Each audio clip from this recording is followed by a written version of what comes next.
ఈ కాండవ దహనానికి ఈ కౌరవ పాండవుల మధ్య మహాయుద్ధానికి ఉన్న సంబంధం ఏంటో చూద్దాం.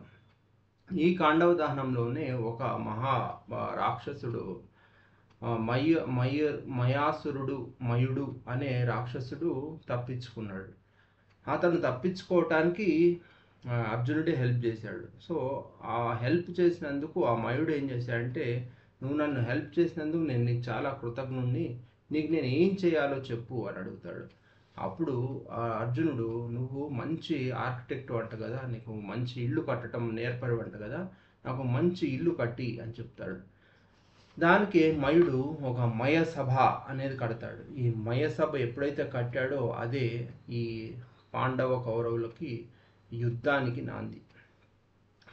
ఇంత మంచి మయసభ కడతాడంటే ప్రపంచంలో ఎవరు కట్టలేనని అద్భుతాలు ఆ మయసభలో ఉంటాయి. ఎక్కడ చూసినా కూడా ఏది రియలో ఏది అన్రియలో తెలియదు. ఎక్కడ కాలు పెట్టినా అది నీళ్లున్నాయా, లేకపోతే గ్లాసా, లేకపోతే లక్క, లేకపోతే ఏంటి అనేది అర్థం కానంత బాగా కట్టుంటాడు. సో ఈ మయసభ కట్టిన తర్వాత మామూలుగా మనం ఇల్లు గృహప్రవేశం చేసినట్టే వీళ్ళు కూడా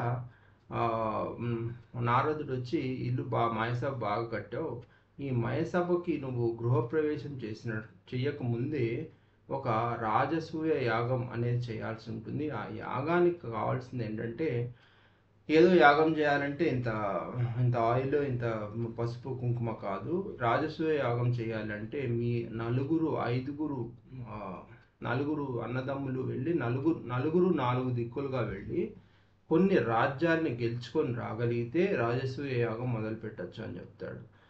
దీనిలో భాగంగానే భీముడు జరాసంధుడి దగ్గరికి వెళ్ళి జరాసంధుడిని చంపేసి వస్తాడు. జరాసంధుడిని ఎందుకు చంపాడు, జరాసంధుడు ఎవరు అంటే, జరాసంధుడు తండ్రికి ఇద్దరు భార్యలు ప్రెగ్నెంట్ అయిన తర్వాత పుట్టిన పిల్లలు 2 భాగాలుగా పెడతారు. అరే ఈ పిల్లలు ఇట్లా పుట్టారేంటి అని పడేసిన తర్వాత జరా అనే ఒక రాక్షసి వచ్చి ఆ 2 భాగాల్ని కలిపి జరాసంధుడు అనే వ్యక్తిని తయారు చేస్తుంది.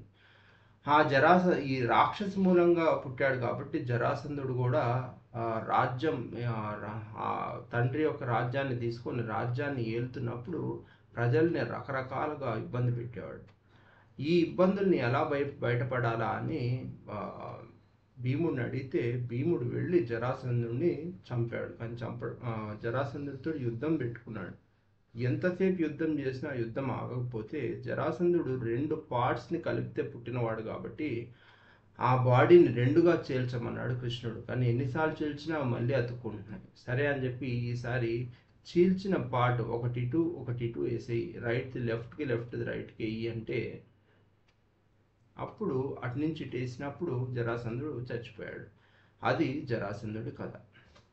ఈ తర్వాత కాలంలో భీముడు ఈ రకంగా జరాసంధుడిని వధిస్తే మిగిలిన 4 సోదరులు తలా దిక్కుకు వెళ్ళి కొన్ని రాజ్యాలను గెలిచేసి వచ్చిన తర్వాత రాజసూయ యాగం మొదలైంది. ఆ రాజసూయ యాగానికి ఈ కౌరవుల్ని, రకరకాల ద్రుపదుడిని, కౌరవుల్ని, ఇంకా ఎంతోమంది రాజుల్ని పిలిచి ఎట్లయితే మనం సత్యనారాయణ వ్రతం చేస్తూ ఉంటామో అదేవిధంగా రకరకాల మంది రాజుల్ని పిలిచి ఆ యాగం మొదలుపెట్టారు.